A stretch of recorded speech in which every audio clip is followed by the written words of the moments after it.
Welcome to the Deep Dive. Today we're digging into something you probably don't think about often, but it's quietly powering a lot of the global economy. We're talking about the Global Teflon O-Rings Market. Sounds specific, I know. Extremely specific, but incredibly vital. Right. So, for anyone listening, these Teflon O-rings, Mhm. they're basically super tough seals shaped like tiny donuts. Exactly. And they're not your average rubber seal. Think extreme conditions, high heat, corrosive stuff, intense pressure. Places where normal seals would just, well, fail. Precisely. Jet engines, chemical plants, pharma manufacturing, complex hydraulics, they all rely on these. Their integrity is crucial. So our mission today, using official data from cognitive market research, is to give you the real story here. We want you to walk away understanding this surprisingly important market. It's a great window into global industrial health, actually. Okay, let's unpack this then. The big picture first. Expert, just how big are we talking and where's it headed? Well, the numbers are pretty impressive for such a, foundational component. Back in 2021, global sales were already around $109.8 million. Okay, nearly 110 million. Yeah. But it's not standing still. Projections show it climbing to nearly $140 million by 2025. Just next year. Right. And then looking further out to 2033, we're expecting a surge to over $226 million. Wow, that's more than double the 2021 figure. It is. And it tells us something important. The industries needing these aerospace, chemical, automotive, manufacturing, they aren't just ticking over. They're expanding significantly. And there's a growth rate attached to that. There is a compound annual growth rate, or CAGR, of about 6.2%. 6.2%. That sounds pretty healthy for a component market. It's very healthy. It's a quiet but really strong signal about broader industrial activity globally. That's a brisk expansion indeed. So where is this growth actually happening? Here's where it gets really interesting. Let's dive into the regions. Expert Asia-Pacific seems like the place to start. It's huge here, right? Yeah. Oh, absolutely dominant. Asia-Pacific really is the global manufacturing powerhouse, and these numbers just scream that. So what are the figures looking like? Well, the region went from about $47 million in 2021, projected to hit over $103 million by 2033. More than doubling there, too? Yep. And China, as you'd probably guess, is leading that charge. They're set to go from roughly $14 million to over $31 million. A massive share. Definitely. But what's also fascinating, maybe even more telling, is India. Ah, yes, you highlighted India. What's happening there? India's growth is explosive. We're looking at a near tripling from around $5.4 million in 2021 to over $13.3 million predicted by 2033. 13 million, just for Teflon O-rings in India. Just for these specific components. It reflects huge investments in infrastructure, a booming car industry, chemical, pharma. It's across the board. Right, it's not just one thing. Not at all. And you also see really healthy growth in Japan, heading towards $15 million, South Korea up to maybe $8.7 million, Australia, Singapore, Southeast Asia, Taiwan, all showing strong, steady expansion. That India number really jumped out at me, though. Is there something specific driving that, like a government push or a particular sector? Yeah, good question. For India, a big part of it is definitely the Make in India initiative. Yeah. It's pushing domestic manufacturing really hard, plus massive infrastructure projects. All of that needs high-performance parts like these O-rings, hence the surge. Makes sense. So Asia-Pacific is clearly the giant. But what about the more, let's say, established industrial areas? Let's look at North America. How do they stack up? North America is still a very significant player. Strong, consistent growth, even for a mature market. Okay. They're expected to grow from roughly $26 million back in 2021 to over $49 million by 2033. Still nearly doubling. Still nearly doubling. The U.S. is the main driver, of course, projected to hit over $38 million from about $20.5 million. And that reflects? Well, ongoing manufacturing, yes, but also big investments in upgrading infrastructure, the energy sector, advanced stuff like aerospace. Right. Not just new builds, but maintenance and upgrades, too. Exactly. And Canada and Mexico are showing solid growth as well. Canada heading towards $7 million, Mexico towards $4 million. It shows continued industrial demand across the continent. Interesting that the U.S. holds such a strong position. Okay. Okay, let's hop across the pond to Europe. Known for, its diverse economies, high-end manufacturing. What's the picture there? Europe's another key market, definitely dynamic. Their total market is forecast to grow from about $20.5 million to nearly $40 million by 2033. The similar scale to North America initially, but maybe growing slightly less fast. Slightly less overall, but still very robust. And within Europe, Germany really stands out. No surprise there, perhaps. Right. Uh, With its engineering and auto sectors, they're projected to exceed $8.5 million. But you also see strong numbers from the UK, France, Italy. okay. The UK heading over $6 million, France towards $4.4 million, Italy around $3.6 million. And even places like Spain, Sweden, Switzerland, they're all showing healthy growth. So it's widespread. Very widespread. It just underlines that need for high-performance seals across critical European industries, even the mature ones. Denmark, Luxembourg, the rest of Europe collectively, Yeah. all contributing to that near $40 million total. Okay, fascinating. Now let's look south. South America, often seen as an emerging region. What's the story for these O-rings? South America is definitely one to watch. Exciting growth there. The overall market is set to more than double from about $6.4 million in 2021 to over $13.6 million by 2033. 13.6 million, and who's leading that? Brazil, clearly the biggest player there.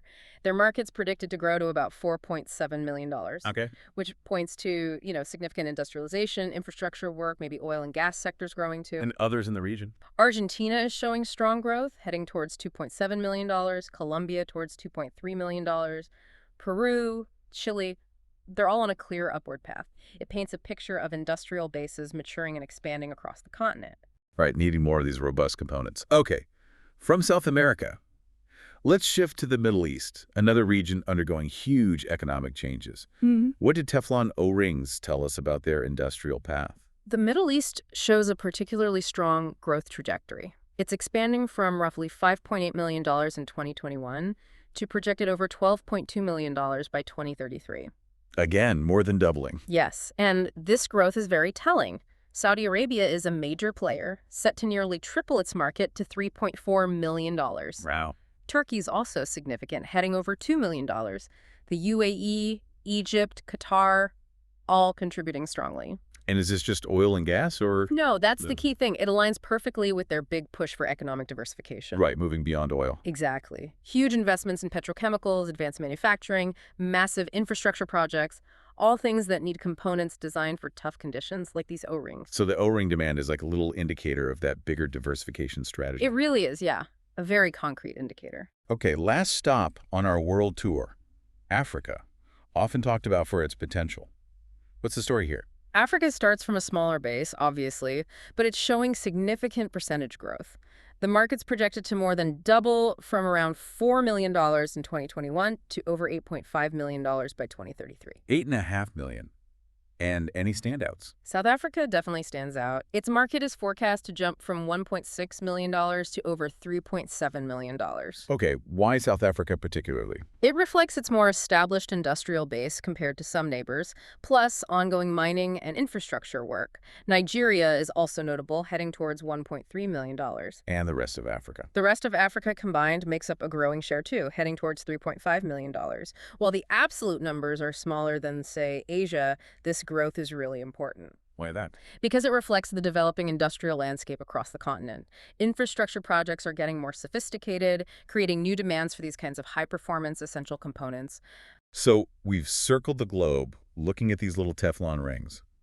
What does this all mean? What's the big takeaway for you listening? I think the big takeaway is that this tiny, often invisible component, it's actually a fantastic, quite sensitive indicator of global industrial health and economic growth. Like a hidden barometer. Exactly. That consistent, impressive growth we see everywhere from the Asian giants to developing nations in Africa.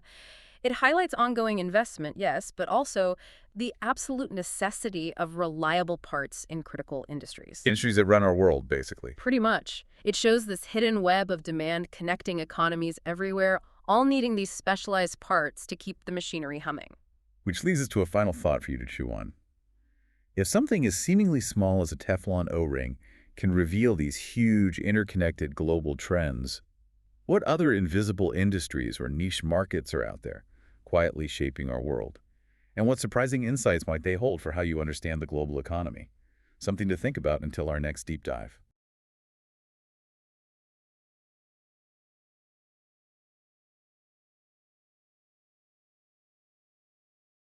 Welcome to the Deep Dive, where we take your source material and really extract the key nuggets of knowledge to help you get truly well informed. Today, we're diving into a fascinating and highly specialized world, but one that's surprisingly critical across almost every major industry: Teflon O-Rings. That's right. Our mission for this deep dive: to unpack what makes these high-performance seals so indispensable.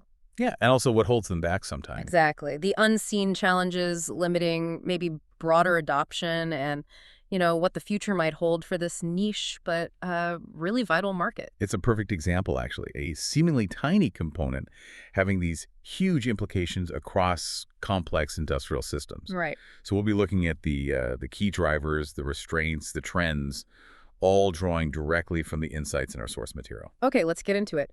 For an engineer or maybe someone dealing with demanding industrial applications, what is it about Teflon O-rings? Why are they often top of the list?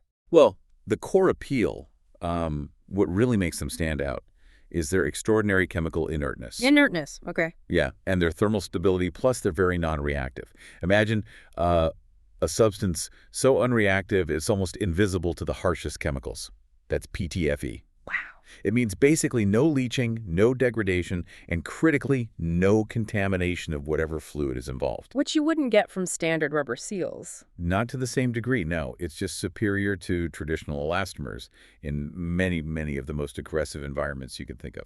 Okay, give us some concrete examples. Where is that kind of resilience, that stability, absolutely non-negotiable? Absolutely. So a major driver, and our sources really highlight this, is the growing demand from chemical processing and petrochemicals. Makes sense. Think about the inside of a chemical reactor, right? Yeah. Or high-pressure pipelines carrying volatile stuff.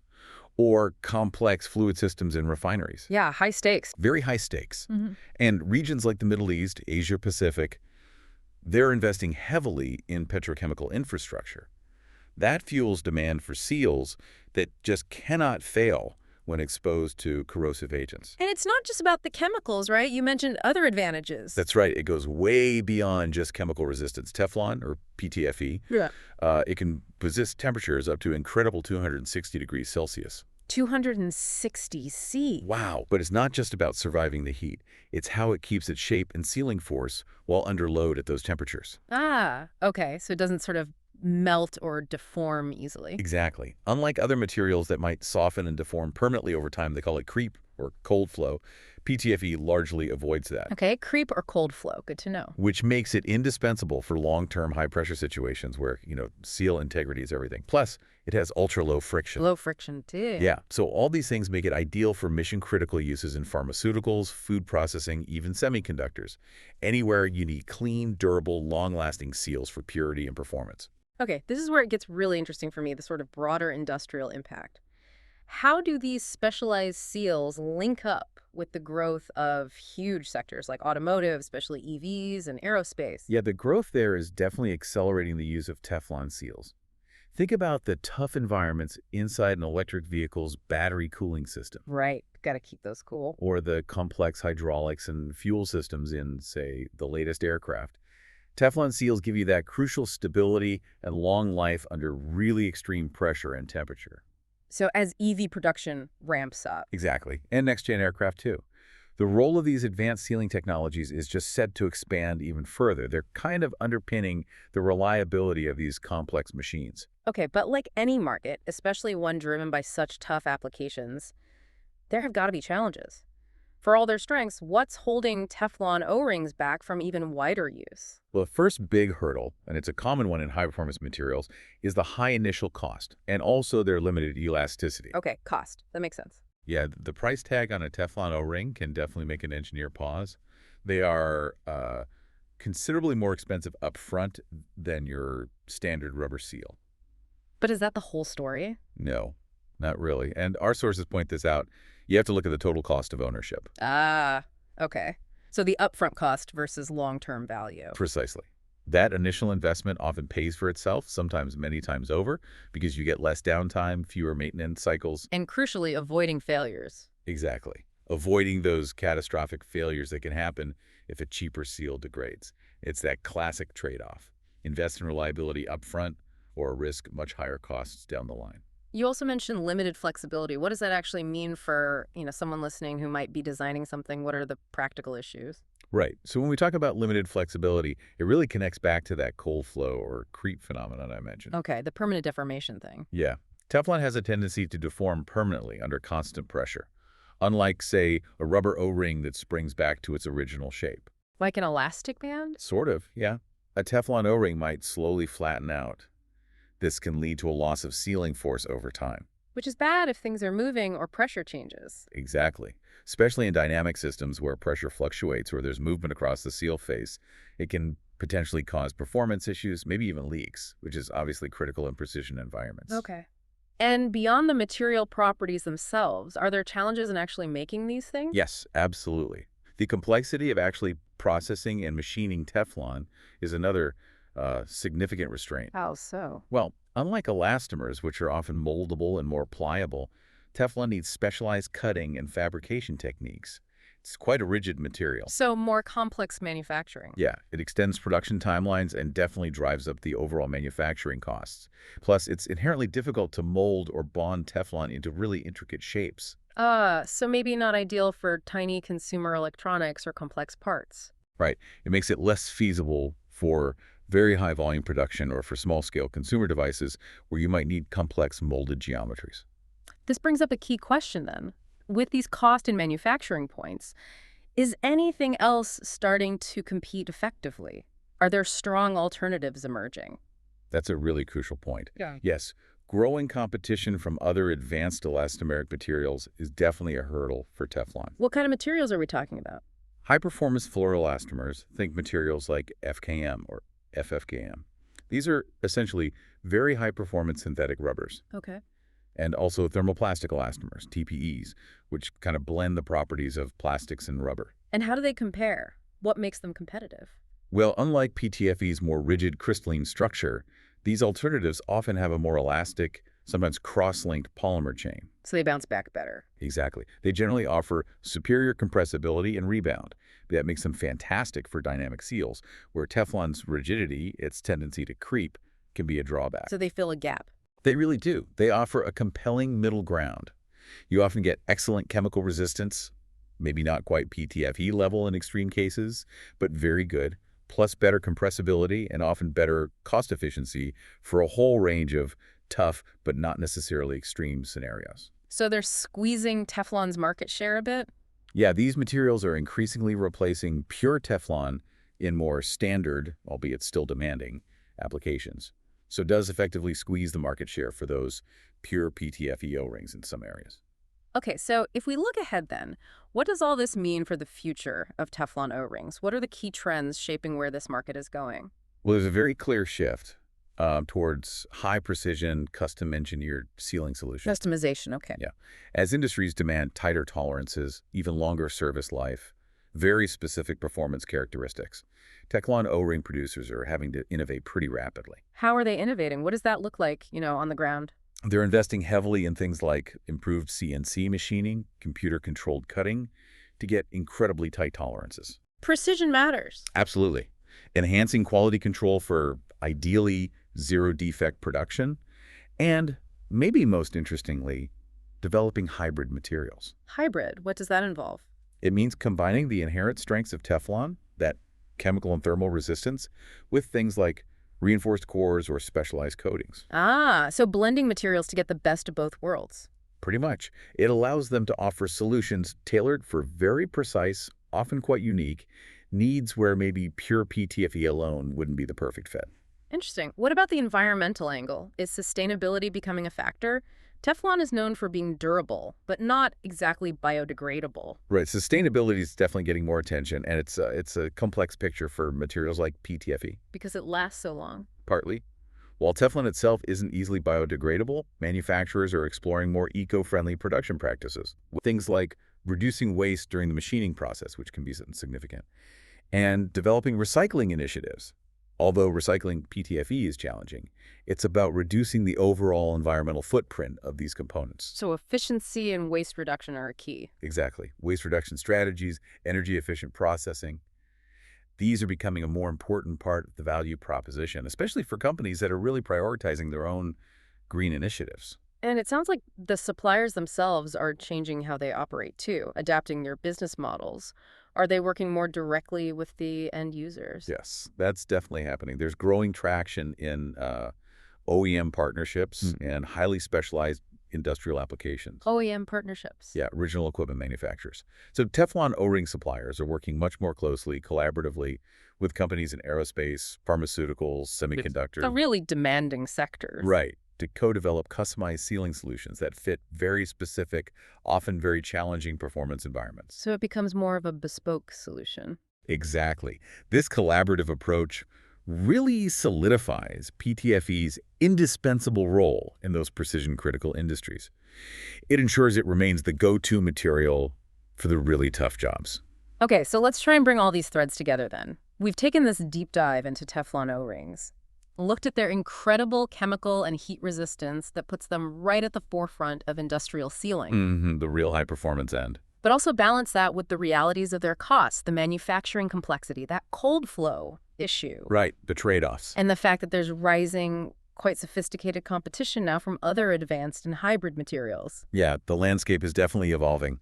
But despite those trade-offs and the competition, that relentless demand for high-performance, truly customized sealing solutions, it ensures that Teflon O-rings will keep evolving. So they're not going away. Not at all. Yeah. They'll remain an indispensable component in some of the world's most precision-demanding industries. It's really a testament to how even these small, specialized components are constantly being pushed to new limits. Which leaves you, our listener, with something to think about.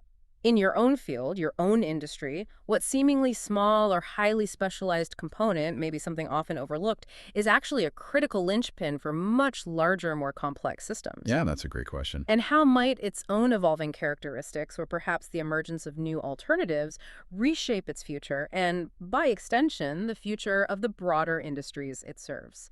Food for thought.